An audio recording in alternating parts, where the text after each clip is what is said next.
মা ফ্লাইওভার থেকে নেমে একটা কালভার্ট আছে, সেটা পেরোনোর পরই রেড সিগন্যালে গিয়ে দাঁড়ালাম। কিন্তু এ কি, একটা বাইক হঠাৎ আমার সামনে এটা গার্ড করে দাঁড়িয়ে পড়ল। বাইকটার ওপর রাগ হচ্ছিল বেশ। আমি তো আমার লাইনেই চলছি বাপু, তুমি কেন হঠাৎ লাইন ভেঙে আমার চলার পথে ঢুকে গেলে? যাই হোক, কিছুক্ষণ বাদে একজন ট্রাফিক পুলিশ এগিয়ে এলেন হাতে ওয়াকি টকি নিয়ে। মনে হয় অন্য কোনো ট্রাফিক পুলিশের কাছ থেকে কোনো একটা গাড়ির নাম্বার নোট করলেন, যে হয়তো সিগন্যাল ভায়োলেট করেছে। কিন্তু এ কি, এ তো দেখছি সামনের বাইকারটিকেই বাইক সাইড করতে বলছেন।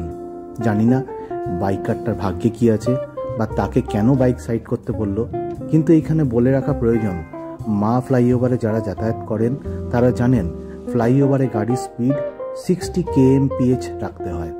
কিন্তু এটাও জেনে রাখা প্রয়োজন, মা ফ্লাইওভার থেকে নেবেই কখনো গাড়ির স্পিড 60-র ওপর তুলবেন না, কারণ কিছু ক্যামেরা সবসময় তৎপর হয়ে আছে গাড়ির ওভার স্পিডিং ক্যাপচার করার জন্যে।